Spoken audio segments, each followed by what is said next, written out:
اسی طرح کی چالیں چلی تھیں انہوں نے بھی جو ان سے پہلے تھے، تو اللہ حملہ آور ہوا ان کے قلعوں پر بنیادوں سے، پھر گر پڑی ان پر چھتیں ان کے اوپر سے، اور ان پر عذاب وہاں سے آیا جہاں سے انہیں گمان تک نہ تھا۔ پھر قیامت کے دن اللہ تعالیٰ انہیں رسوا کرے گا، یعنی دنیا میں بھی اللہ تعالیٰ نے ان پر یہ عذاب مسلط کیا کہ ان کو سرے سے تباہ ہی کر دیا، ان کے قلعے تباہ کر دیے، یعنی ان کے آج جو ہم دیکھتے ہیں کھنڈرات وغیرہ یا جو نوادرات، جب ہم جا کے ان کو دیکھتے ہیں میوزیمز وغیرہ میں اور ان کا حشر دیکھتے ہیں، بالکل تباہ و برباد ہو چکی ہیں وہ امتیں، تو ان کا ذکر کیا جا رہا ہے۔ استغفر اللہ العظیم۔ اور پھر قیامت کے دن بھی ان کے لیے کیا ہے؟ رسوائی ہے ان کے لیے، اللہ ان کو رسوا کرے گا اور کہے گا کہاں ہیں میرے وہ شریک جن کی حمیت میں تم جھگڑتے تھے؟ کہیں گے وہ لوگ جن کو علم دیا گیا ہے کہ یقیناً آج کے دن رسوائی اور بدبختی کافروں ہی کے لیے ہے جن کی روحوں کو قبض کرتے ہیں فرشتے۔ استغفر اللہ العظیم۔ اب کافروں کی روح نکلنے کا ذرا دیکھیے کہ کیا انداز بیان کیا گیا ہے۔ جب فرشتے ان کو لینے کے لیے آتے ہیں اس حال میں کہ وہ اپنی جانوں پر ظلم کرنے والے تھے، تو اس وقت وہ اطاعت پیش کریں گے اور کہ ہم تو کوئی برے کام نہیں کر رہے تھے، تو فرشتے کہیں گے کیوں نہیں، اللہ خوب جانتا ہے اسے جو تم کر رہے تھے، اب تم داخل ہو جاؤ جہنم کے دروازوں میں، اسی میں ہمیشہ ہمیشہ کے لیے رہنے والے ہو، بس کیا ہی برا ٹھکانہ ہے متکبرین کے لیے۔ استغفر اللہ العظیم۔ پیچھے کہہ دیا نا کہ پسند نہیں کرتا، تو جس سے انسان محبت نہیں کرتا پھر کیا اسے وی آئی پی رومز دیتا ہے؟ نہیں، اس کے لیے تو فلبئس مثوى المتکبرین کا تذکرہ آ گیا۔ استغفر اللہ العظیم۔ اللہ ہمیں ہر قسم کے تکبر سے آراز زندگی عطا فرما دے۔ پروردگار کسی قسم کے علم کے، محبت کے، مال کے، اولاد کے، گھر بار کے، کسی قسم کے علم کے تکبر جو ہے وہ اللہ سبحانہ تعالیٰ کو پسند نہیں ہے، نہ اپنے نیک اعمال کے اوپر تکبر۔ سب سے برا جو تکبر ہے وہ یہ ہے کہ انسان اپنے آپ کو بہت نیکوکار سمجھنے لگ پڑے، یہ سب سے بدترین تکبر ہے۔ اللہ تعالیٰ ہم سب کو اپنی پناہ میں رکھے۔ وقیل للذین اتقوا، اور جب پوچھا جاتا ہے اہل تقوی سے کہ یہ کیا نازل کیا ہے تمہارے رب نے، وہ کہتے ہیں بھلائی۔ جن لوگوں نے نیکی کی روش اختیار کی ان کے لیے اس دنیا میں بھی بھلائی ہے اور آخرت کا گھر تو کہیں بہتر ہے۔ سبحان اللہ۔ اب متقین کا دیکھیے انجام، پھر ان کا طرز عمل کے ساتھ ہی ان کا انجام، اور کیا ہی اچھا وہ گھر ہے متقیوں کے لیے، باغات ہیں ہمیشہ رہنے والے جن میں وہ داخل ہوں گے، ان کے دامن میں ندیاں بہتی ہوں گی، ان کے لیے وہاں ہر وہ شے ہوگی جو وہ چاہیں گے۔ اسی طرح اللہ بدلہ دے گا اپنے متقی بندوں کے لیے۔ کذالک یجزی اللہ المتقین۔ اللہم اجعلنا متقین، اللہم اجعلنا المتقین، آمین یا ربنا آمین۔ اور دیکھیے کہ اس دنیا میں ہم بہت کچھ چاہتے ہیں نا، ہمارا دل کرتا ہے ہمارے پاس یہ بھی ہو، یہ بھی ہو، یہ بھی ہو، ایک چیز ملتی ہے پر اس سے بڑھ کے ہم چاہنے لگ پڑتے ہیں، اس سے بڑھ کے ہو، پھر ہر نعمت سے اوپر نعمت مانگنے لگ پڑتے ہیں، لیکن موت اس حال میں آتی ہے کہ آرزویں ختم نہیں ہوتی۔ یہ بنی آدم کا زندگی کا تقاضا ہے۔ آخرت کا گھر جب ہے اس میں کیا ہے، جو کچھ چاہے گا وہ سب کچھ مل جائے گا، وہ سب کچھ مل جائے گا۔ اسی لیے کہتے ہیں نا یہ دنیا ہے، جنت نہیں ہے، یہاں پہ وہ سب کچھ نہیں ملے گا، کچھ نہ کچھ کمی رہ جاتی ہے پھر بھی، لیکن جنت میں داخل ہونے کے لیے پھر عمل کرنا پڑے گا نا، متقین بننا پڑے گا۔ ان کی روحوں کو فرشتے قبض کرتے ہیں۔ اب ذرا متقین کا حال دیکھیے، جب فرشتے آتے ہیں اس حال میں کہ وہ پاک ہوتے ہیں تو وہ کہتے ہیں سلام ہو آپ پر، سلام علیکم۔ سبحان اللہ۔ ادخلوا الجنہ۔ اگر ہمیں یہ سلامتیاں چاہیے، ہمیں فرشتوں کو یہ پیغام چاہیے، روح کا تو وقت مقرر ہے، کسی وقت بھی رب نے اذن کرنا ہے، ایک لمحے بعد، ایک لمحے کے پہلے، 10 لمحوں کے بعد، کسی وقت یہ وقت مقرر ہے، لیکن اللہ سبحانہ تعالیٰ ہمارے لیے بھی یہ حکم جاری ساری فرما دے، پر اس کے لیے محنت کتنی ہے، کتنا مشکل مرحلہ ہے جسے متقین کہا گیا ہے۔ پیچھے ان کی تمام صفات بیان کر دی گئی ہیں، تو وہ تمام عمل کرنے ہوں گے۔ اس کے بعد ایسے حال پر جب فرشتے موت روح قبضہ کرنے کے لیے آئیں گے، موت کے لیے آئیں گے، تو وہ کہیں گے سلام ہو آپ پر، داخل ہو جائیے جنت میں اپنے اعمال کے بدلے جو تم تھے کرتے۔ اب یہ لوگ کسی شے کے منتظر نہیں ہوں گے سوائے اس کے کہ آدم کے ان پر فرشتے یا آ جائے فیصلہ آپ کے رب کا۔ یہی روش اختیار کی تھی انہوں نے بھی جو ان سے پہلے تھے، اور اللہ نے ان پر ظلم نہیں کیا بلکہ وہ خود اپنی جانوں پر ظلم کرتے رہے۔ پھر ان پر واقع ہو کر رہیں وہ برائیاں جو وہ کرتے تھے، اور گھیر لیا ان کو اس نے جس کا وہ استہزاء کرتے تھے۔ اور کہتے ہیں یہ مشرک لوگ کہ اگر اللہ چاہتا تو اس کے سوا کسی کو نہ پوچھتے، یعنی ہم کسی اور کی پوجا نہ کرتے، نہ ہم اور نہ ہمارے آباء و اجداد نہ حرام قرار دیتے ہم اس کے حکم کے بغیر کسی بھی چیز کو۔ اسی طرح کیا تھا ان لوگوں نے بھی جو ان سے پہلے تھے، بس نہیں ہے رسولوں کے ذمے کچھ ذمہ داری سوائے واضح طور پہ پہنچا دینے کے، اور ہم نے تو ہر امت میں سے ایک رسول بھیجا ہے اس پیغام کے ساتھ کہ اللہ کی بندگی کرو اور طاغوت سے بچو، یعنی سرکشی سے بچو۔ تو ان میں سے کچھ ایسے بھی تھے جنہیں اللہ نے ہدایت دے دی، اور کچھ وہ بھی تھے جن پر مسلط ہو گئی گمراہی۔ تو تم گھومو پھرو زمین میں اور دیکھو کہ جھٹلانے والوں کا انجام کیسا ہوا۔ فسیرو فی الارض کا معنی میں نے پہلے بھی عرض کیا تھا کہ کیا ہے، یعنی یہ جو آج دنیا میں بستیاں تباہ ہوئی ہیں، جیسے ایران کی طرف، ترک کی طرف، فلسطین کی طرف، یا اور ہمارے پاکستان میں کتنی ہی ایسی جگہ ہیں، تو ذرا وہاں جا کے حشر دیکھیے، کھنڈرات ہیں، بڑے بڑے کھنڈرات ہیں، اور وہاں پہ قوموں کا حشر کی یعنی وہ چیزیں قائم ہیں، وہ علاقے، وہ جگہیں تو زمینیں موجود ہیں، لیکن ٹوٹی پوٹی عمارتیں اور سب کچھ، تو وہاں پتہ چلتا ہے کہ یہاں پر بھی کچھ انسان تھے، وہاں پہ ابھی بھی ڈھانچے ملتے ہیں، ہڈیاں ملتی ہیں۔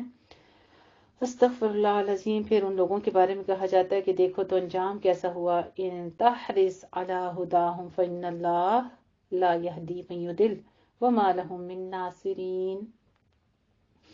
اے نبی کریم صلی اللہ علیہ وآلہ وسلم، اگر آپ کو بہت خواہش ہے ان کی ہدایت کی، تو یقیناً اللہ ہدایت نہیں دیتا اسے جس کو وہ گمراہ کر دیتا ہے، اور ان کے لیے نہیں ہوں گے کوئی مددگار۔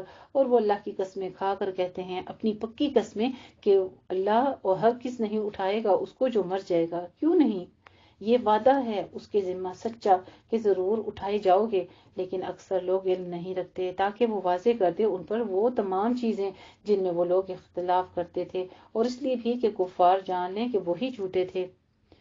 ہمارا قول تو کسی چیز کے بارے میں بس یہی ہوتا ہے، جب ہم کسی چیز کا ارادہ کرتے ہیں تو ہم فرما دیتے ہیں اسے کہ تو ہو جا، وہ ہو جاتی ہے۔ والذین ہاجروا فی اللہ من بعد ما ظلموا۔ پھر ساتھ ہی حکم یہ ہو گیا ہے کہ اور جن لوگوں نے اللہ کے لیے ہجرت کی ان کے ظلم کرنے کے بعد، یعنی ان کے نفس میں گناہ تھے، گناہ کی زندگی بسر کر رہے تھے، گناہ والی زندگی کی جگہ پر رہ رہے تھے، پھر وہ کیا کہتے ہیں، اس ظلم کی زندگی سے جو اپنی ذات پر ہے نا، اس ظلم کی زندگی سے وہ ہجرت کر لیتے ہیں، اس کے بعد ہم انہیں دنیا میں بھی ضرور اچھی جگہ دیں گے، ساتھ ہی انجام بھی بتا دیا۔ تو اگر ہمارے اندر بھی کچھ برائیاں ہیں، اپنے نفس کا تزکیہ کرتے رہنا چاہیے، اپنے آپ کو ہر قسم کے نفس کے ظلم سے باہر نکالنے کی کوشش کرتے رہنا چاہیے ہر لمحہ، اور یہ نفس کا جہاد جو ہے یہ افضل ہے۔ یہاں پہ اللہ سبحانہ تعالیٰ کا رزلٹ بتا رہے ہیں کہ ان کے لیے دنیا میں بھی بھلائیاں ہیں، ضرور اچھی زندگی دیں گے ان کو، اور ان کے لیے آخرت کا اجر تو بہت ہی بڑا ہے کاش ان کو معلوم ہوتا۔ الذین صبروا وعلی ربہم یتوکلون، یہ وہ لوگ ہیں جنہوں نے صبر کیا اور وہ اپنے رب پر توکل کرتے ہیں۔ سبحان اللہ، وہ اپنے رب پر بھروسہ کرنے والے ہیں۔ اور اے نبی کریم صلی اللہ علیہ وآلہ وسلم، ہم نے نہیں بھیجا آپ سے پہلے مگر مردوں ہی کو رسول بنا کر جن کی طرف ہم وحی کیا کرتے ہیں۔ دیکھیے ایک اور آیت ہمیں دلیل کے طور پر ملتی ہے کہ جتنے بھی انبیاء کرام تھے سب رجالن تھے، ٹھیک ہے، سب آدمی تھے، عام انسان تھے۔ تو تم لوگ اہل ذکر سے پوچھ لو اگر تم خود نہیں جانتے۔ ہم نے انہیں بھیجا کھلی نشانیوں اور کتاب کے ساتھ، اور ہم نے نازل کیا آپ صلی اللہ علیہ وآلہ وسلم کی طرف ذکر کرتا، تاکہ آپ واضح کر دیں لوگوں کے لیے جو کچھ نازل کیا گیا ہے ان کی جانب، اور تاکہ وہ غور و فکر کریں۔ تو یہاں پہ پھر غور و فکر کا ہی تذکرہ آتا ہے۔ تو کیا بے خوف ہو گئے ہیں وہ لوگ جنہوں نے بری چالیں چلی اس بات سے کہ اللہ انہیں زمین میں دھنسا دے یا انہی میں خوف پیدا کر دے، تو انہیں یہ بھی خوف نہیں ہے؟ اللہ سبحانہ تعالیٰ بار بار دیکھیے اس بات کا سوال کرتے ہیں کہ ان کو ان چیزوں کا بھی خوف نہیں ہے پھر، کہ ان کی طرف آدم کے کوئی عذاب جہاں سے انہیں گمان تک نہ ہو، یا وہ انہیں پکڑ لے ان کی چلت پھر وہ اللہ تعالیٰ عاجز کرنے والا نہیں ہے، اللہ تعالیٰ کسی طرح سے ان کو بخشے گا نہیں، ان کی کسی طرح سے رعایت نہیں بخشی جائے گی، وہ اللہ کو عاجز کرنے والے نہیں ہیں، یا انہیں پکڑ لے خوف دلا کر۔ حقیقت یہ ہے کہ تمہارا رب بہت بخشنے والا ہے، نہایت رحم فرمانے والا ہے۔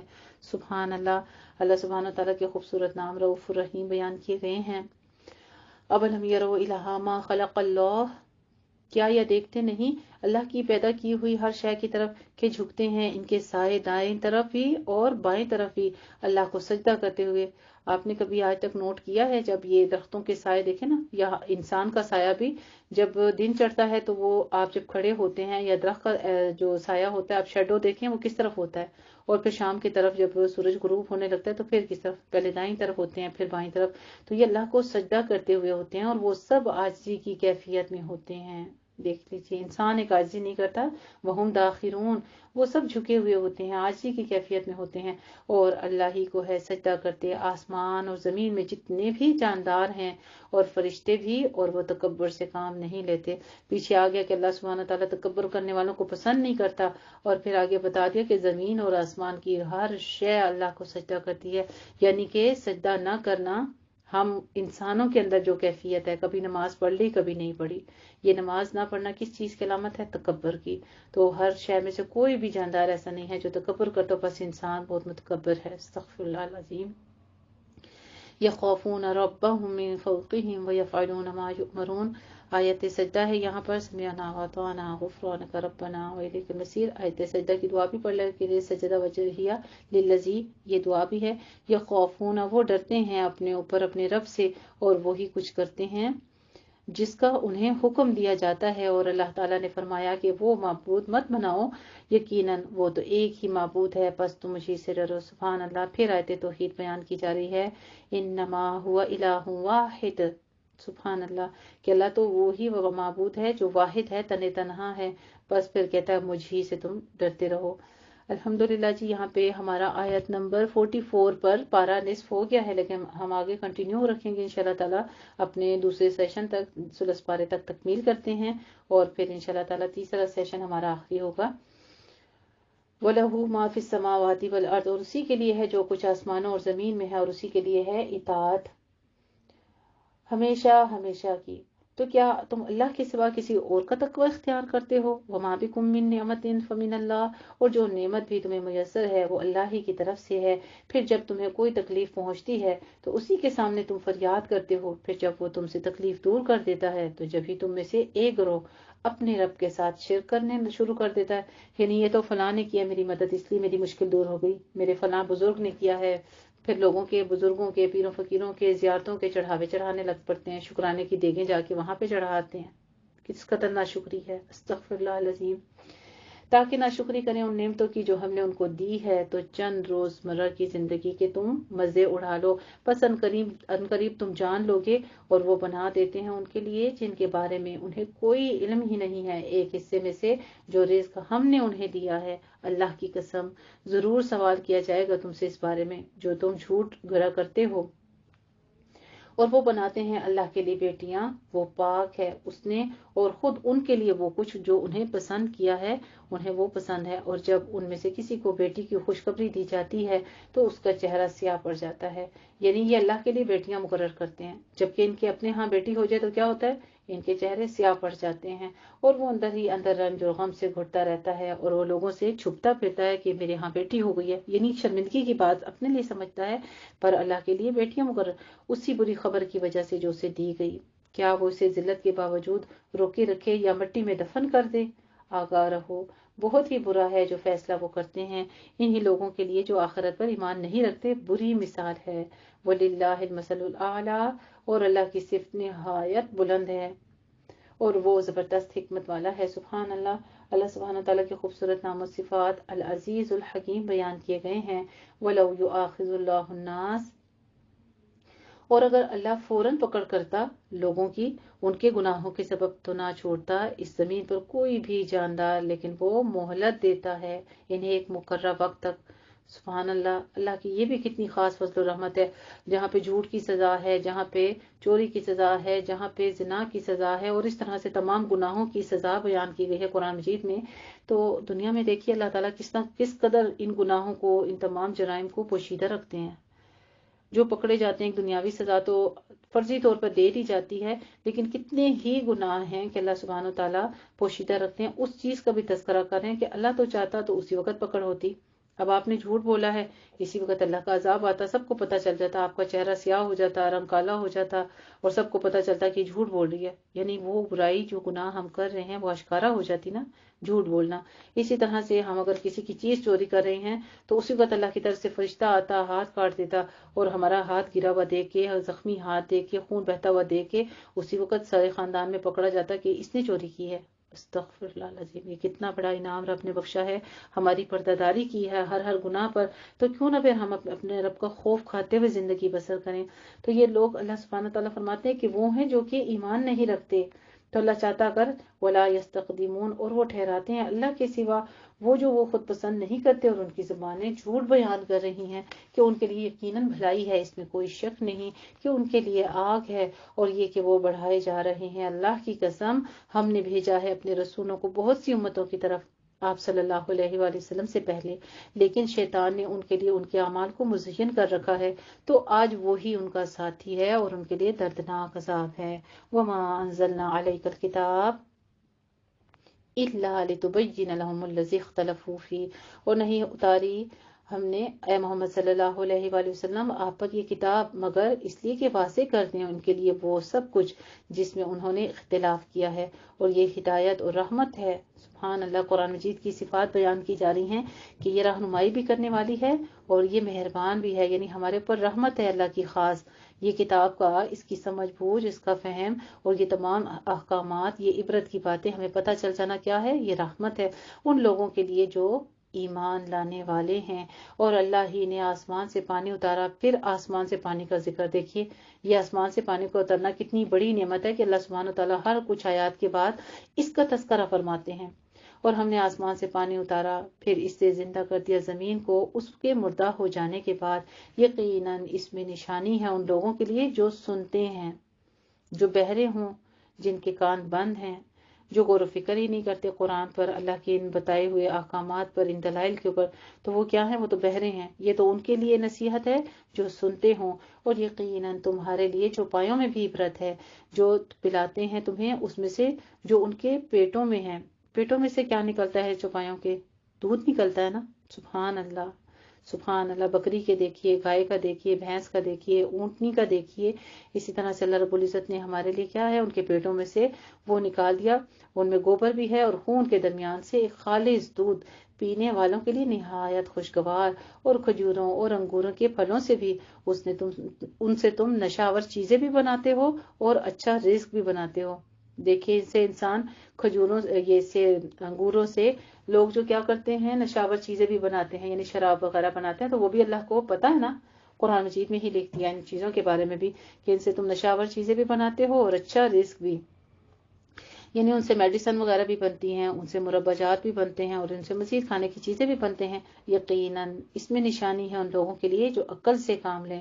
بار بار کیا ہو رہا ہے؟ علم والوں کے لیے بشارت اور فہم، اور عقل والوں کے لیے اور سننے والوں کے لیے۔ سبحان اللہ، یہ بھی ساتھ اللہ سبحانہ تعالیٰ کے دیکھیے انداز، دیکھیے خوبصورت الفاظ کا چناؤ، دیکھیے کہ ایمان والوں کے لیے نصیحت، سننے والوں کے لیے نصیحت، غور و فکر کرنے والوں کے لیے نصیحت، عقل والوں کے لیے نصیحت۔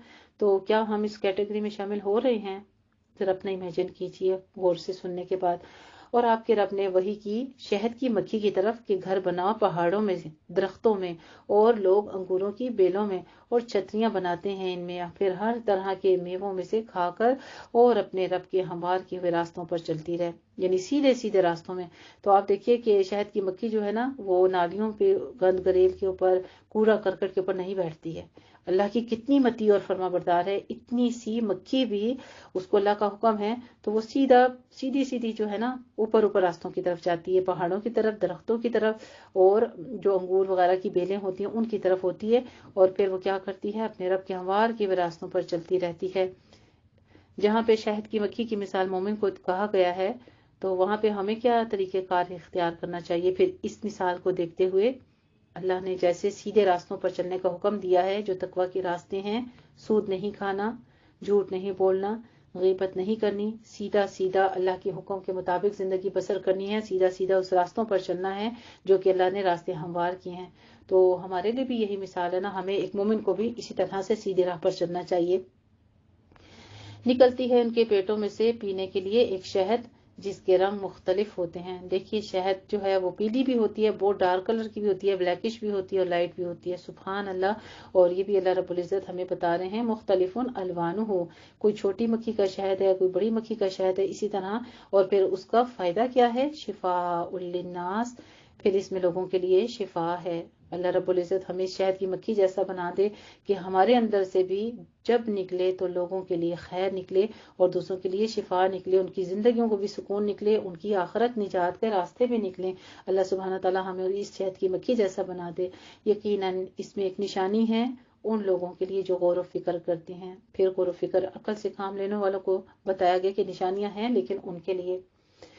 واللہ خلقکم ثم یتوفاکم، اور اللہ ہی نے تمہیں پیدا کیا ہے پھر وہی تمہیں وفات دے گا. اور تم میں سے کچھ ایسے بھی ہیں جو ناکارہ عمر کو لوٹا دیے جاتے ہیں کہ نہ جانے علم رکھنے کے بعد بھی کچھ بھی. یقیناً اللہ جاننے والا ہے، قدرت والا ہے. سبحان اللہ. اللہ سبحانہ تعالیٰ کے خوبصورت نام و صفات علیم قدیر بیان کیے گئے ہیں. واللہ فضل بعضکم، اور اللہ نے تم میں سے بعض پر رزق میں فضیلت دی ہے. تو نہیں ہے وہ لوگ جنہیں رزق میں فضیلت دی گئی لوٹانے والے اپنا رزق اپنے غلاموں کو کہ وہ ہو جائیں اس کے برابر. یعنی یہ بھی اللہ تعالیٰ نے ایک فضیلت دی ہے. ایسا نہیں کہا کہ جس مالک کے پاس جو غلام رکھا گیا ہے، نوکر ہے، تو وہ اپنا سارا کچھ اٹھا کے اس کو امیر کر دے اور خود وہ فقیر بن جائے. نہیں، یہ اللہ نے فضیلت دی ہے. یہ اللہ کا خاص انعام ہے، جس کو وہ حاکم بنا دے اور جس کو محکوم بنا دے، جس کو غلام بنا دے. تو کیا ہے، یہ برابری بھی اللہ کی طرف سے ہے کہ وہ ایسی برابری نہیں کرتے. تو کیا یہ لوگ اللہ کی نعمت کا انکار کر رہے ہیں؟ واللہ جعل لکم من انفسکم، اور اللہ نے تمہارے لیے تمہاری ہی نوع انسانی میں سے بیویاں بنائی ہیں، اور بنائے تمہارے لیے تمہاری بیویوں سے بیٹے اور پوتے، اور رزق دیا تمہیں پاکیزہ چیزوں میں سے. تو کیا یہ لوگ باطل پر ایمان رکھتے ہیں اور اللہ کی نعمت کا وہ انکار کرتے ہیں اور یہ پرستش کرتے ہیں اللہ کے سوا ان کی جنہیں کچھ اختیار نہیں ہے. ان کے لیے رزق کا نہ آسمان سے اور نہ ہی زمین سے اور نہ وہ اس کی قدرت ہی رکھتے ہیں. فلا تضربوا للہ الامثال، پھر یہاں پہ کہہ دیتے ہیں کہ تو اللہ کے لیے مثالیں بیان نہ کرو جیسے ہم لوگ کرتے ہیں نا، کہ مثلا اللہ تک بھی تو پہنچنے کے لیے جیسے دنیا میں حاکم ہوتے ہیں ان تک پہنچنے کے لیے ہمیں ان کے وزیر سے اور ان کے کرندوں تک پہنچتے پہنچتے پھر جا کے ایک حاکم تک ہم پہنچتے ہیں. تو اسی طرح لوگ کہہ دیتے ہیں کہ اللہ کے ساتھ بھی وسیلے بناؤ. یہ انبیاء، یہ اولیاء جو ہیں یہ وسیلہ ہوتے ہیں اللہ تک پہنچنے کا. پھر یہ ساری باتیں اللہ سبحانہ تعالیٰ کیا کہہ رہے ہیں؟ آرڈر کس بات کا لگایا جا رہا ہے؟ کس چیز کی نہیں کی جا رہی ہے؟ نہیں کا صیغہ ہے اور آرڈر کا صیغہ ہے. لا تضربوا للہ الامثال، اللہ کے لیے مثالیں بیان نہ کرو. بے شک اللہ تعالیٰ جانتا ہے تم نہیں جانتے. اللہ نے مثال بیان کی ہے ایک غلام مملوک کی جو اختیار نہیں رکھتا کسی چیز پر بھی، اور ایک وہ ہے جس کو ہم نے اپنے پاس سے بہت اچھا رزق دیا ہے اور اس میں سے وہ خرچ کرتا ہے چھپ کر بھی اور اعلانیہ بھی. یہ دونوں برابر ہیں؟ کیا یہ دونوں برابر ہیں؟ الحمدللہ، تمام تعریفیں اللہ کے لیے ہیں، بلکہ اکثر تم میں سے شکر نہیں کرتے. ان میں سے اللہ کے لیے ہے جو شکر نہیں کرتے، لیکن ان کی اکثریت علم نہیں رکھتی، وہ نہیں جانتے. وضرب اللہ المثل رجلین، تو اللہ سبحانہ تعالیٰ فرماتے ہیں کہ اللہ نے اب ایک اور مثال بیان کی ہے دو اشخاص کی. اس میں ایک گونگا ہے، وہ قدرت نہیں رکھتا کسی چیز پر اور وہ اپنے آقا پر بوجھ ہے، یعنی وہ بات کے نہیں کر سکتا، تو وہ ہر چیز میں کیا ہے، اپنے آقا پر بوجھ ہے. جہاں کہیں بھی وہ آقا اسے بھیجتا ہے وہ کوئی خیر لے کر نہیں آتا. کیا برابر ہوگا وہ اور جو حکم دیتا ہے عدل کا اور وہ سیدھی راہ پر قائم رہنے والا؟ سبحان اللہ، کتنی بہترین مثال اللہ سبحانہ تعالیٰ فرما رہے ہیں. جو بات کرتا ہے، اللہ کے احکامات کو پہنچاتا ہے، اللہ کے حکموں کو پڑھتا ہے، آگے دوسروں تک پہنچاتا ہے، وہ کیا ہے؟ اس کو اللہ تعالیٰ نے قدرت دی ہے بولنے کی. اللہ تعالیٰ نے یہ صفت عطا کی. اور ایک ایسا شخص ہے جو بس دیکھتا ہے، پڑھتا ہے اور گونگا بنا ہوا ہے، کسی کو اللہ کی راہ کی ہدایت کی طرف نہیں لے کر آتا، نہ کسی کو نہ احکامات کی طرف آمادہ کرتا ہے، نہ خود عمل کرتا ہے، نہ دوسروں کو. تو وہ گونگے کسی مثال ہے، تو وہ کوئی خیر نہیں لیتا اللہ کی طرف. وہ اللہ کے لیے کسی کو کسی راہ کی ہدایت نہیں دیتا. وَلِلَّهِ غَيْبُ السَّمَاوَاتِ وَالْأَرْضِ، اور آسمانوں اور زمین کی ساری چھپی باتیں اللہ ہی کے لیے ہیں، اللہ ہی جانتا ہے. قیامت کا معاملہ تو ایسے ہے جیسے نگاہ کا لپکنا، یا ممکن ہے اس سے بھی قریب تر ہو. اور ہم کیا سمجھتے ہیں؟ اچھا دیکھے جائے گی کبھی قیامت آئے گی تو، جبکہ اللہ سبحانہ تعالیٰ کیا فرمانے، ہوا اقرب، ایسا ہے جیسے بس پلک جھپکی یا اس سے بھی جلدی ہو جائے گا. یقیناً اللہ ہر چیز پر قادر ہے. بے شک واللہ اخرجکم من بطون امہاتکم، اور اللہ نے تمہیں نکالا تمہاری ماؤں کے پیٹوں سے. سبحان اللہ، یہ بھی اللہ سبحانہ تعالیٰ ہمیں بتا رہے ہیں. اب جس کو قرآن نہیں پڑھا تو اس کو کیا پتا کہ میں کہاں سے آیا ہوں. یعنی انسان جب بڑا ہو گیا اور والدین اگر نہیں ہے دنیا میں، کتنے لوگ ایسے ہیں، یہ تو ہم ہیں نا جو زندگی بسر کر رہے ہیں انسانوں کے بیچ. تو ہمیں پتہ بھی ہے بعض جو جنگلوں میں ہیں اور بالکل پہاڑی زندگی اور والدین وہاں پہ وفات پا گئے، بس وہ جانوروں کی سی زندگی بسر کر رہے ہیں. تو ان کو کیا پتا کہ ہم کیسے پیدا ہوئے. تو اللہ رب العزت نے یہ کلام اسی لیے پہنچا دیا عام و خاص تک کہ بتا دے ہر وہ بات جو انسان نہیں جانتا کہ اللہ نے پیدا کیا تمہاری ماؤں کے پیٹوں سے جبکہ تم کچھ نہیں جانتے تھے، اور تمہارے لیے سماعت، بصارت اور عقل بینائی تاکہ تم شکر ادا کرو. سبحان اللہ. ان کانوں کا ذکر کیوں ہے؟ اللہ کے کلام کو ہم سنیں اور ان حکموں پر عمل کریں۔ اس بصارت کا ذکر کیوں ہے؟ اللہ کے حکموں کو، اللہ کی ان دلائل کو، اس دنیا کو دیکھیں اور اللہ کی اس دنیا پر اس احکامات کے اوپر غور و فکر کریں۔ الحمدللہ۔ اور عقل بتا دی، دماغ دیا انسان کو، دل دیا، کس لیے؟ تاکہ تم غور و فکر کرو۔ اس دل کی برائی اور اچھائی کے ساتھ انسان پہ تمام عمل کرتا ہے۔ پھر انسان کو شکر گزار ہو جانا چاہیے اللہ تعالیٰ کا۔ الم یروا الی الطیر مسخرات فی جو السماء، کیا یہ دیکھتے نہیں پرندوں کو کہ وہ آسمان کی فضاؤں میں مسخر ہیں؟ سبحان اللہ۔ آج تک پرندوں کو ہم اڑتے دیکھتے آئے تھے کہ بس پرندے اڑ رہے ہیں، لیکن ان کو مسخر کیا ہے فضا میں، ان کو تھامے ہوئے ہے۔ یہ بھی اللہ تعالیٰ اپنی بتا رہے ہیں کہ یہ بھی ہمارا ہے، ہمارا کام کہ ہم نے ان کو مسخر کیا آسمان پر۔ انہیں نہیں تھاما ہوا کسی نے سوائے اللہ کے۔ یقیناً اس میں نشانیاں ہیں ان لوگوں کے لیے جو ایمان رکھتے ہوں۔ اور اللہ نے تمہارے گھروں میں تمہارے لیے سکونت کی جگہ بنائی ہے۔ دیکھ لیجیے، انسان ساری جہان میں پھرتا ہے لیکن گھر آتا ہے تو اس کو سکون مل جاتا ہے۔ یہ اللہ تعالیٰ فرماتے ہیں کہ گھروں کو سکونت بنایا ہے تمہارے لیے، اور اس نے بنا دیے ہیں تمہارے لیے چوپایوں کی کھالوں سے ایسے گھر، یعنی خیمے، جنہیں تم بہت ہلکا پھلکا پاتے ہو اپنے کوچ اور قیام کے دن میں۔ خیموں سے خیمے گھاڑنے کے لیے آپ دیکھیں نا، وہ چمڑے کا استعمال ہوتا ہے، اور کپڑے کے بھی بنائے جاتے ہیں۔ پیراشوٹ وغیرہ جو ہوتے ہیں یہ کہاں سے ہیں؟ یہ تو جانوروں کے کھالوں سے ہی نکلتے ہیں۔ اور قیام کے دن بھی، یعنی جہاں ٹھہرتے ہو تم ان دنوں کے لیے بھی ہے۔ اور اس نے بنایا تمہارے لیے ان بھیڑوں کی اون سے اور ان کی اونٹوں اور بکریوں کے بالوں سے سامان اور برتنے کی چیزیں ایک خاص وقت تک کے لیے۔ ایک خاص وقت یعنی جب تک دنیا یا زندگی قائم ہے۔ پرس بھی بنتے ہیں، جوتے بنتے ہیں، پونیاں بنتی ہیں، سویٹر بنتے ہیں، اور بے انتہا چیزیں ہیں جو ہماری روزمرہ کی استعمال کی چیزیں۔ یہ سب کس سے ہیں؟ اونٹوں اور بکریوں کے بالوں سے، بھیڑوں کی بالوں سے۔